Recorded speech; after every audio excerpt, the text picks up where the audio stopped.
حضرت مولانا الیاس رحمۃ اللہ علیہ جو تبلیغی جماعت کے بانیوں میں سے تھے، ان کے دل میں بڑی فکر تھی کہ جب انگریز نے بر صغیر پر قبضہ کر لیا تو بہت دیہاتوں میں ارتداد پھیل گیا، مرتد ہونا شروع ہو گئے لوگ. یہ بہت فکر میں رہتے تھے کہ یہ مسلمانوں کو ہو کیا رہا ہے. کلمے کا لفظ پڑھنا نہیں جانتے تھے، یعنی اتنی جہالت پھیل رہی تھی. مدارس ختم کر دیے تھے انگریز نے، سارے تباہ و برباد کر دیا تھا مدرسوں کو. تو یہ بہت فکر، یہ راتوں کو اٹھ کے پریشان، نیند اڑ جاتی تھی ان کی کہ بھئی کیا کروں میں. تو بہت کبھی ان کا خیال آتا کہ میں بھی مدرسہ بناؤں. تو پھر یہ سوچتے کہ مدرسے میں تو محدود لوگ آتے ہیں نا، محدود بچے ہوتے ہیں، محدود لوگ ہوتے ہیں. یہ اتنی بڑی قوم جو اتنے لاکھوں لوگ ہیں ہندوستان کے، جس میں پاکستان اور بنگلہ دیش بھی تھا، ان کے ایمان کو کیسے بچایا جائے؟ نہ پیسے ہیں، نہ وسائل ہیں. حکومت برطانیہ کی ہے، وہ تو اسلام کو نہیں پسند کرتا تھا. تو اتنا درد تھا ان کے دل میں. ان کی سوانے میں لکھا ہے کہ راتوں کو نیندیں اڑ جایا کرتی تھی ان کی. ان کے اہل خانہ بتاتے ہیں چہل قدمی کر رہے ہوتے تھے رات کو. پوچھتے کیا کہہ رہے ہیں، یہ ہمارے یعنی مسلمانوں کا ہوگا کیا؟ یہ تو سب اسلام سے دور ہو جائیں گے، اس کو کیسے روکا جائے؟ تو اللہ نے ان کے ذہن میں یہ ترکیب ڈالی کہ بھائی کوئی الگ سے مدرسہ بنانے کی ضرورت نہیں ہے، کوئی انسٹیٹیوٹ بنانے کی. یہ روایتی طریقے ہیں جو صدیوں سے آ رہے ہیں، چلتے رہیں گے. عوام میں کوئی بہت بڑا کام کرنا چاہیے. اور ان کے ذہن میں یہ بات آئی کہ جس چیز پہ انسان کا جان، مال اور وقت لگتا ہے، انسان کے دل میں اسی کی قدر آتی ہے. صحابہ کرام کی جان بھی لگی، مال بھی لگا اور وقت بھی لگا. تو ان کا جان اور مال اور وقت لگاؤ. اور جہادی تحریکیں بھی ناکام ہو چکی تھیں، بہت سے علماء انگریز کے خلاف کھڑے ہوئے. تو حضرت مولانا الیاس رحمت اللہ علیہ نے جب دیکھ لیا نا یہ سب کچھ کیا ہو گیا ہے، ناکام، تو اب ایک حل تو یہ کہ مسلمانوں کو ایسے ہی چھوڑ دو. کہ ایسے ہی نہیں چھوڑا جا سکتا. اتنا درد تھا، اتنی فکر تھی، راتوں کو اٹھ کے نیند خراب ہو جاتی تھی. اور ہماری نیند خراب ہوتی ہے، کوئی پیسے نہیں واپس کر رہا، کوئی مسئلہ ہے وہاں، کوئی جو ہے نا، ان کی نیندیں خراب کیوں ہو رہی ہیں کہ بھئی یہ بر صغیر کے مسلمان تو سارے کافر ہو جائیں گے، یہ تو اسلام سے دور ہو جائیں گے. تو دینی مدارس کافی نہیں ہے اس فتنے کو کنٹرول کرنے کے لیے. وہ اپنا کردار تو ادا کر رہے ہیں مگر یہ کافی نہیں ہے. تو انہوں نے کیا کیا کہ لوگوں سے کہا، جا کے منتیں کی، دیہاتیوں کی، پاؤں پکڑے کہ بھائی کچھ وقت ماحول تبدیل کرو، اللہ کی راہ میں نکلو، کلمہ سیکھ لو، کچھ موٹی موٹی ایمان کی باتیں سیکھ لو. اور اس کا ایسی اللہ نے، چونکہ اخلاص بہت تھا، ایسی برکت دی ہے کہ توقعات سے زیادہ اللہ نے اس کام کو مقبولیت ادا کی.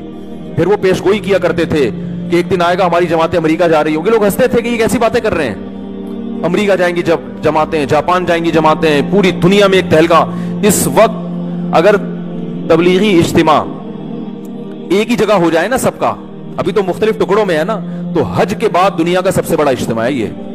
حالانکہ نہ کوئی انٹرٹینمنٹ ہے، نہ لنگر تقسیم ہو رہا ہے، کچھ ہو رہا ہے، نہ کوئی ایئر کنڈیشن روم ہے، مٹی میں دریوں پہ لوگ بیٹھے ہوئے، اور وہ دریاں بھی اپنے گھر سے لے کر آ رہے ہیں. کمال ہو گیا بھائی. ابھی میں اجتماع میں گیا تھا نا، میں جب ادھر گیا نا تو وہاں ایک دو بزرگوں سے زیارت ہوئی. تو وہاں ہم جب بیٹھے نا کھانا کھانے کے لیے، میں اخلاص بتا رہا ہوں کہ حضرت مولانا الیاس رحمۃ اللہ علیہ کا جو سینے کا درد تھا نا وہ کیسے منتقل ہوا ہے.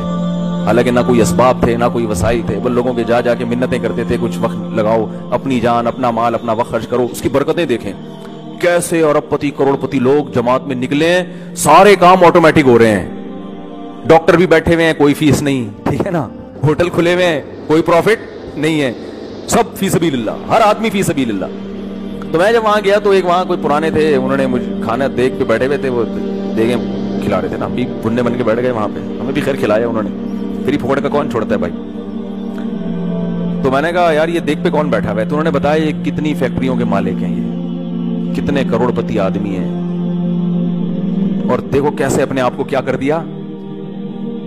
مجھے تو کوئی دیکھ پہ بٹھایا، میں تو کم از کم نہیں بیٹھوں گا، میں کھا لوں گا. یہ دیکھ پہ مجھے کوئی تصویر کھینچ کے ڈال دے گا، مفتی صاحب کا بزنس ہے، کس کا دیکھوں گا. عجیب سا لگ رہا ہوتا ہے نا آدمی. میں بکری کے ساتھ تصویر کھنچوانے کے لیے تیار ہوں، بریانی یا قورمے کی دیکھ کے ساتھ مجھے تصویر کھنچواتے ہوئے بڑی شرم آتی ہے، کیونکہ ایسا لگے گا ان کا کیا ہے، یہ دیکھوں کا کام کر رہے ہیں. ہمیں تو بڑی شرم آتی ہے، ہم تو نہیں بیٹھ سکتے. لیکن ان کا جگر ہے کہ نہیں ہے، اٹھ کے آ جاؤ. دیکھ پہ بیٹھتے ہوئے انسان کو شرم آتی ہے. میں نے دیکھا یار دیکھ پہ بیٹھ کے کیا کر رہے ہیں، اور ایک نہیں ہے، لاکھ ہزاروں لوگ تبلیغ میں جڑے ہوئے. ان کی کروڑوں روپے کی آمدن ہے، درجنوں فیکٹری ہیں. ایسا اپنے آپ کو مٹی میں ملایا ہوا ہے، خاک میں ملایا ہوا ہے غریب سے غریب آدمی کے پاؤں پکڑ پکڑ کے اس کو اللہ کی راہ میں نکال رہے ہیں جس سے کوئی لینا دینا نہیں ہے. تو جب یہ میں اصل بتا رہا تھا کام جب شروع ہوا نا تبلیغ کا تو بہت پھیلنا شروع ہو گیا. حضرت مفتی محمد شفیع صاحب رحمۃ اللہ علیہ ایک دفعہ گئے حضرت مولانا الیاس رحمۃ اللہ علیہ کی عیادت کے لیے, بیمار ہو گئے تھے. تو حضرت مولانا الیاس رحمۃ اللہ نے فرمایا جو میں اصل استدراج سمجھانا چاہ رہا تھا کہ بے دین میں اور دینداروں میں کیا فرق ہوتا ہے, کہ بے دین آدمی کو گناہ کر رہا ہے, عیاشی کر رہا ہے اور اس کو نعمتیں مل رہی ہیں تو سمجھتا ہے کہ کیا یہ سب صحیح ہو رہا ہے بھائی. اور جو اہل اللہ ہوتے ہیں وہ تقوی اختیار کرتے ہیں اور ان کو عیاشی نہیں بلکہ ان کے دین کے کام میں برکت ہو رہی ہے تو وہ سمجھ رہے ہوتے ہیں شاید اللہ کی طرف سے ڈھیل نہ ہو کہیں, ایسا نہ اللہ ناراض ہو اور اللہ نے کہا چلو ابھی کام کو پھیلنے دیتا ہوں. تو حضرت مولانا الیاس رحمۃ اللہ علیہ بیمار تھے. حضرت مفتی محمد شفیع صاحب رحمہ اللہ تعالی نے ان کے پاس گئے تو حضرت مولانا الیاس رحمۃ اللہ نے فرمایا کہ تبلیغ کا کام اتنا پھیلتا جا رہا ہے مجھے ڈر ہے کہ یہ اللہ کی طرف سے ڈھیل نہ ہو. آپ اندازہ لگاؤ کہ ایسا نہ ہو کہ اللہ ہم سے ناراض ہو اور اللہ وقتی طور پہ ترقی دے رہا ہو ہم کو کہ چلو فی الحال تم جو کام لے کے چلے تھے میں اس کو پھیلا رہا ہوں, لیکن اندر سے اللہ کیا ہو, ناراض ہو اور آخر میں ہمیں کہیں پکڑ نہ لے. تو حضرت مفتی محمد شفیع صاحب تھے مفتی, حقیقی مفتی, ایسے نہیں کہ آج پتھر اٹھاؤ تو کیا نکلتا ہے, ہر پاگل سے پاگل کیا بنا ہوا ہے, مفتی بنا ہوا. اتنا تو وہ جو تھے حضرت مفتی شفیع صاحب رحمۃ اللہ علیہ واقعی مفتی تھے. تو انہوں نے فرمایا کہ یہ استدراج نہیں ہے, استدراج بولو نہیں ہے, یہ ڈھیل نہیں ہے, آپ تسلی رکھیں. کہا آپ کو کیسے پتا چل گیا ڈھیل نہیں ہے؟ کہا اگر یہ اللہ کی طرف سے ڈھیل ہوتی نا تو آپ کو یہ خوف نہ ہوتا کہ یہ ڈھیل تو نہیں ہے. خاندانی جواب دیا کہ نہیں دیا؟ کیونکہ جب ڈھیل ہوتی ہے تو اس میں انسان یہ سمجھتا ہے کہ یہ نعمتوں کی بارش ہو رہی ہے مجھ پر, وہ تو اترانے لگتا ہے. جس کو یہ خوف ہے کہ بھئی آزمائش نہ ہو, یہ خوف اس کی علامت ہے کہ یہ ڈھیل نہیں ہے, یہ اللہ کی طرف سے برکت ہے, کام کی مقبولیت ہے.